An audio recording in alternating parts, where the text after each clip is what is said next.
आखिर इस देश से क्यों भागना पड़ रहा है भारतीयों को। सूडान आज एक अहिंसा की आग में जल रहा है। गृह युद्ध की वजह से वहां पर मारामारी मची हुई है, जिसकी वजह से बाहर के देशों से लोग जो वहां पर रहते हैं उनको भागना पड़ रहा है। भारतीयों का हाल भी कुछ ऐसा ही है। देखा जा रहा है कि पिछले 15 दिनों से सूडान में चारों ओर कत्लेआम मचा हुआ है, जिसकी वजह से वहां पर 5 से 6 हजार भारतीय फंसे हुए हैं और भारत सरकार अपने भारत के लोगों को वहां से बचाने के लिए अपनी टीम को लगा दिया गया है। एक ऑपरेशन भी स्टार्ट कर दिया गया है, जिस ऑपरेशन का नाम है कावेरी ऑपरेशन। इसकी जानकारी विदेश मंत्री एस जयशंकर ने ट्वीट करके दी है। क्या सूडान में फंसे भारतीयों को वहां से निकाल दिया गया है? आखिरकार सूडान में ऐसे हालातों के बनने की वजह क्या है? तो आइए जानते हैं सूडान में क्यों हो रहा है कत्लेआम। सूडान में बना ये बवाल और भारत सरकार का ये ऑपरेशन कावेरी आप तभी समझ पाएंगे जब आप सूडान की ज्योग्राफिकल पॉलिटिक्स को समझ पाएंगे।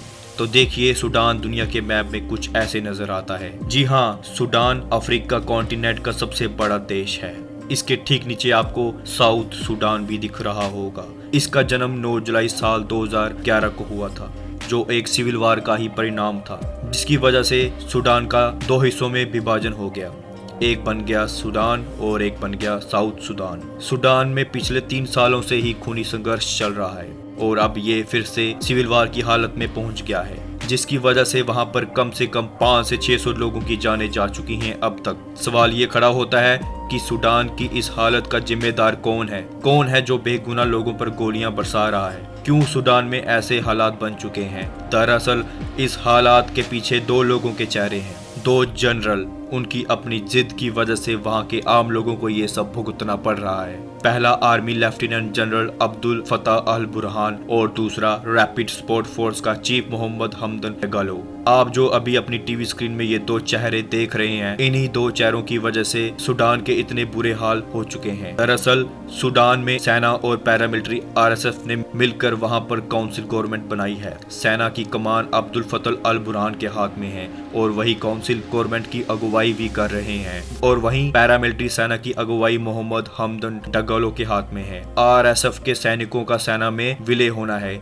जिसके बाद देश में सिविलियन रूल लागू होगा। विवाद ये है कि सिविलियन रूल के बाद उसकी अगुवाई कौन करेगा? कौन लीडरशिप संभालेगा सूडान देश की, सेना या पैरामिलिट्री? बस इसी वजह से सूडान में ऐसे हालात बन चुके हैं। सत्ता की लालच में वहां के 2 लीडर की वजह से वहां के लोगों को ये सब भुगतना पड़ रहा है, और जिस वजह से पैरामिलिट्री फोर्स के जवान देश भर में फैल चुके थे और सेना को ये खतरा लगा, जिसकी वजह से वहां पर जंग के हालात बन चुके हैं। कहा जा रहा है जब तक दोनों जनरल बैठ के बातचीत नहीं करेंगे तब तक सूडान के लोगों को ये सब भुगतना पड़ेगा। उन्हीं के बीच हमारे भारतीय जो वहां पर रहते हैं वो वहां पर फंस चुके हैं। भारत सरकार ने भी अपने काम को अंजाम देना शुरू कर दिया है और ऑपरेशन कावेरी के द्वारा इसी ऑपरेशन के अंदर ही हमारे जितने भारतीय हैं उनको निकाला जा रहा है। काफी जत्थे वहां से निकाले जा चुके हैं अब तक, और उम्मीद करते हैं कि जल्द ही वहां से हमारे सारे भारतीय सेफली निकाल दिए जाएंगे।